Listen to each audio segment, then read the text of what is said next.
Welcome to this cool epic show, the Action Hero Podcast. Ah, yes. Ready for your daily dose of addictive action stories, packed with fun, adventure, and masterful storytelling that'll leave you wanting more. I know I am. Well, buckle up because today we're diving into not one, but two thrilling tales. Oh, nice. First up, imagine Shakespeare with a little gunpowder. Okay. We have this amazing story of Juliet, a total dagger expert. Wow. And Romeo, he's like this crack shot sniper, all happening in an alternate version of Verona. So we're ditching the tragic romance then. Oh, yeah. For now, anyway. These two are navigating their family's deadly feud while, get this, uncovering a city-shattering conspiracy. That sounds intense. Oh, it is. We even got these excerpts detailing a moonlit alleyway confrontation. It's amazing Juliet's skills with blades against Romeo's long-range precision. And they're both taking down these masked Montagues. You actually sent us a logline calling it star-crossed Sharpshooters, which I love. Very catchy. It is. It really emphasizes how gunpowder-fueled this version of Verona is, and how their defiance of these warring families leads them to expose a conspiracy that threatens both their city and their love. So a classic forbidden love story with some high-octane twists. Right. So our mission today is to unpack how this alliance even forms amidst all this chaos and what this conspiracy actually is all about. I'm ready to dig in. Okay, great. Then we're going to shift gears to the shadowy world of opera and explosives. Wait, what? Yeah. We'll explore this short, thrilling, very gun-filled story about the Phantom of the Opera. I'm intrigued. But he's not the heartbroken figure we all know, Oh. He's like this genius of explosives and stealth. Really? That's a new take. This time he's orchestrating a heist to save his beloved opera house from this totally ruthless developer. Wow. Okay, so the Phantom's trading in his mask for some dynamite. Yeah, exactly. The logline you provided, Encore for Explosives, highlights how he's back but under a new guise, He's going to steal a fortune and rescue his theater from the wrecking ball. We'll be looking at this thrilling clash between, old school tactics and just modern greed. Okay, I'm already hooked. Me too! Let's start in that moonlit alleyway in Verona. You can practically hear the clang of steel as Juliet's going at it, really. Yeah. She's this master of daggers, facing down two Montague swordsmen. They describe her blades as extensions of herself, their edges glinting in this deadly dance. Then, boom, Sharp Crack Romeo, the sharpshooter, intervenes with his rifle, taking down one of the attackers. And what's so cool is you see this immediate tension. Juliet hates him for being a Montague, right? Of course. And for his cowardly long rifle, but he just saved her life. So what does this first interaction, this explosive meeting, tell us about their relationship? Beyond just the whole family feud thing, I mean. I think what's really interesting here is how this moment of shared survival throws a wrench into years of animosity. Even with generations of this intense conflict, the instinct for self-preservation, maybe even this budding sense of obligation, can create these weird, unexpected bonds.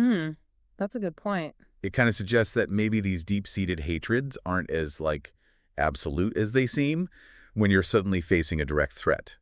And you need each other to survive. That makes a lot of sense, yeah. It's like this primal instinct overriding everything they've been taught to feel. Exactly. And their secret meeting place, this crumbling bell tower, it's full of ghosts and forgotten prayers, which really adds to this whole atmosphere of secrecy and defiance. Oh, definitely. It sets the mood. And then you've got Romeo, silhouetted against the moon, rifle lowered. It's almost a gesture of peace, isn't it? Yeah, it is.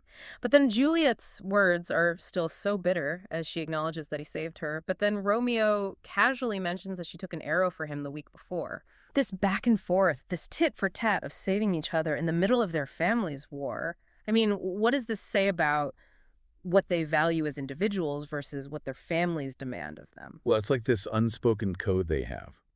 It hints at a personal code of honor, or maybe reciprocity, one that exists outside of those family ties. Right, like a secret pact. Exactly. It suggests that maybe they place a higher value on individual lives, even their enemies in certain situations, or maybe they feel a sense of debt, an obligation that goes beyond the whole Capulet-Montague thing. So they're acting on their own terms. Yeah, their individual actions speak louder than all the hate that surrounds them. Right, and then they both say that famous line, a curse on both your houses, which, so classic. But then Romeo adds this line, but curses don't bleed. It's like this really stark, practical shift in perspective. It is. He's bringing it back to reality. Yeah, focusing on the actual violence tearing Verona apart. Okay. So what do you think is causing this bloodshed to escalate so much? It's more than just the usual Montague-Capulet thing. Right. The story mentions these escalating brawls and these shortages, specifically of gunpowder and lead, which are kind of important if you're going to have a brawl. Yeah, that's essential for their whole way of life. And each family blames the other, naturally. But it feels like there's something bigger going on. I totally agree. The fact that they're running out of the very things they need to fight, I mean, that points to something more deliberate. It's like someone is controlling the flow of those materials, to keep the conflict going. So like someone is benefiting from their chaos. Exactly. Someone's profiting or even orchestrating this violence. Yeah. Both sides are having shortages, which means it's not just one family hoarding supplies. It's a deliberate strategy. Wow. Okay. And that's what leads to Romeo proposing this truce, right? He's like, let's figure out who's really pulling the strings here. Makes sense. But Juliet is so torn. Tradition and hate are warring inside her. But there's this detail about her daggers being slick with Montague blood. It's like a brutal reminder that even those family ties are coming undone under this bigger threat. And then she takes Romeo's hand. So what does this truce mean for Verona and for them? Taking his hand. It's huge. It shows that they both recognize this external threat outweighs their own conflict, at least for now. So they're choosing the greater good. Yeah, it's a practical alliance born out of necessity. Yeah. But it could be a path towards understanding, even empathy between the families. For Verona, it's a spark of hope for unity against this common enemy. And for Juliet and Romeo, it's a huge step away from all that ingrained hatred and towards something totally new and uncertain. A step toward love, even. Maybe. It's definitely a shared purpose, at least. And then the conspiracy unfolds in this forgotten armory beneath the city. And it's not full of Capulet or Montague weapons. It's got these crazy firearms, black iron, and twisting runes. And there's this masked figure, not red or blue, directing everything. Romeo identifies him. It's the Duke. How does that blow everything we thought we knew about this feud out of the water? Well, it turns what we thought was this deep-rooted conflict into a total manipulation. The Duke, someone who's supposed to be neutral, is the one stirring the pot. It's like he's using their hate to hide his own grab for power. So Juliet and Romeo have to look beyond their families to this much bigger threat. Yeah, it's wild. And the Duke's plan is terrifying. It's all about fueling the conflict, letting them destroy each other. And then he steps in as Verona's savior with this terrifying new arsenal. Toxic power play. Right. Right. And Juliet realizes that the shortages and escalating violence weren't accidental. They were planned. When they confront him, the Duke's facade cracks and you see this cold ambition. He even says that his inventions would have brought order to Verona by crushing both families. It's a twisted kind of order, though. Right. So what does that tell us about what kind of Verona he wanted? Well, it shows his motivations are all about control. The order he wants isn't peaceful. It's about dominating everyone. The families are obstacles to his power, these new weapons. Yeah? They're tools of fear. It's like he wants to rule through force and fear. A totalitarian Verona disguised as stability. That's chilling. And then Juliet, being the badass she is, disarms the Duke. Romeo takes a shot but misses. The Duke goes for another weapon, but Romeo's second shot destroys it. But then, as he's dying, the Duke whispers, "More. Many more of these weapons are out there." So even with the Duke gone, what kind of danger does Verona still face? It plants this seed of doubt, like this is just the tip of the iceberg. Right. His final words suggest his plans were bigger than him, that there are others out there, other weapons. The immediate threat might be gone, but the danger remains. Okay, so it's not over yet. But then we see the City Watch arrive, and they're not the Duke's men. Oh, thank goodness. That's a huge relief, right? Verona wasn't entirely under his thumb. And then we cut to this dawnlit square. Capulets and Montagues side by side facing the Duke's palace. The crowd's reaction is mixed, obviously, but they're united against the Duke. Even the Capulet and Montague elders are together. Their feud suddenly seems so small. How do you think the Duke, in trying to destroy them, brought them together? It's ironic, right? He created a shared enemy that forced them to see past their own differences. Yeah. By threatening the entire city, he made them realize what truly mattered. It's a reminder that sometimes a common adversary can bring people together, even after generations of hate. That's a powerful thought. And then Juliet and Romeo share this look. The truce is fragile, the past is still there, but something's changed. They saved Verona not through tradition, but by combining his aim and her steel.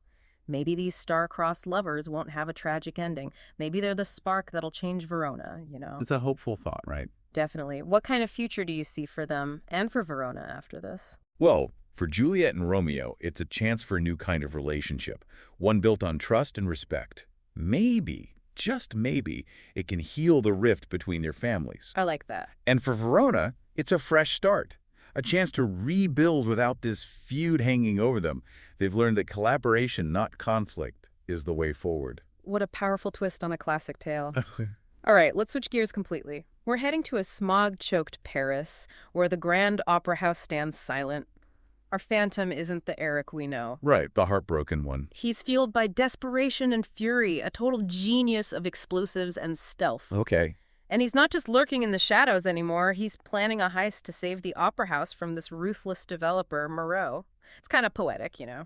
Moreau is playing right into Eric's hands, especially since his plans involved the very spot where Christine's sheet music once was.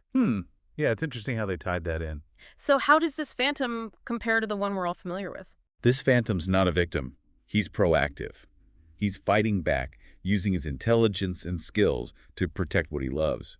The desperation and fury show how far he'll go. It's a different kind of hero, you know, a more dangerous one maybe. More of an anti-hero, for sure. Yeah, exactly. And the story kicks off at this big grand ball, a celebration of the opera house's demolition. But Moreau and his guests have no idea that Eric has planted explosives everywhere. We're talking powerful stuff, enough to rattle teeth in the Eiffel Tower. Wow, okay. But they're hidden in plain sight, disguised as decorations. Anya, Eric's accomplice, she's playing the part of the innocent charmer, carrying the detonator disguised as a fancy brooch. That's clever. And Eric's moving through the opera house's secret passages. He's like a wraith haunting his old domain. And there's this cool detail. He sees echoes of Christine and Anya. So how does this connection to his past love and his current mission add to the story? It adds this emotional depth, right? His past love for Christine and the memories of the opera house fuel his actions. They're what drive him. It's exactly. Anya represents what he's trying to protect. Maybe she even offers him a chance at redemption. And then there's the question of whether his feelings for her are real or just tied to Christine. Ooh, good point. It makes his motivations more complex, more human. And then Eric reaches the vault, but not for gold. He's after Moreau's digital ledgers, all the evidence of his crooked deals. He's like a phantom of the digital age, using hack tech to get past high security systems. Anya confirms the transfer Moreau's empire is crumbling. So it's not just about saving the building, it's about taking down Moreau completely. It raises the stakes for sure. It's not just about preservation, it's about justice, taking this guy down for good. Yeah. And then Eric sets the final explosive beneath the stage, calling it a farewell kiss meant for rebirth. Interesting. He doesn't want to destroy the opera house. He wants to clear away the corruption, expose the flaws in Moreau's empire. As chaos breaks out, Eric and Anya meet on the rooftop. Moreau shows up with his goons, all modern weaponry. But Eric pulls out a flintlock pistol, this relic of another era. What do you think this clash of old versus new represents? It's a classic showdown, tradition versus modernity. You know, artistry versus brute force. I like that. Moreau's guns represent power and money, while Eric's flintlock. Yeah. It's ingenuity, a connection to the past. It shows that you don't always need the latest tech to win. Sometimes wit and strategy are more powerful. So it's about fighting smarter, not harder. Exactly. And then Eric taunts Moreau about his crumbling empire. Anya's decorations start blinking red. They're timed explosives. The whole building is wired to blow. So the threat isn't just Eric's flintlock. How is the Phantom using the threat of these explosives to his advantage? He's using fear as a weapon. Even though Moreau has more firepower, the risk is too great for him. Anya holding the detonator. Yeah. It shows that Eric is in control. He's planned for everything and is willing to go to extremes to win. It's a brilliant move. And then, in classic Phantom style, Eric disappears with Anya. Explosions erupt, but it's like a symphony of destruction that wasn't an ending but an overture. The next morning, news spreads like wildfire. Phantom strikes back. The demolition signs are down, replaced by inspectors and protesters. Anya returns this old music box, a reminder of the opera's past. And Eric, he's got this lightness about him. The Phantom's not just about vengeance anymore, it's about hope. What's the message here about creation and destruction? It's a powerful message. It shows that sometimes you need to tear things down to rebuild them, to get rid of the bad and make space for something better. So destruction can be a catalyst for change. Exactly. It can clear the path for something new and beautiful. The glorious fire is like that necessary spark. So in these two action-packed stories, we've seen how cleverness and unexpected skills can be used to overcome powerful forces. In Verona, Juliet and Romeo teamed up, blending old and new weapons to take down a tyrant. And in Paris, the Phantom, he used his mastery of illusion and explosives to become a symbol of hope. I think it's so cool how both stories take these familiar characters and push them to evolve. They use their skills in these new, exciting ways. Totally. What stood out to you the most in these tales? Did seeing these classic characters reimagined in these high-stakes situations make you think about how different skills can be combined to overcome challenges? Yeah, definitely. I think the biggest takeaway for me is their resourcefulness, their ability to adapt. They don't just stick to what they know, they get creative and use their unique strengths to achieve their goals. For those listening, think about this. What other classic stories could be reimagined with a modern twist and some adrenaline-pumping action? How do different types of conflict, family, political, personal, push people to do extraordinary things? And in what unexpected places might heroes emerge? I love those questions. They make you think about all the possibilities. Well, that wraps up our action-packed exploration for today. That was amazing. I know, right? Yeah. So be sure to rate and follow the Action Hero podcast for more epic tales of adventure and carnage coming your way. Can't wait.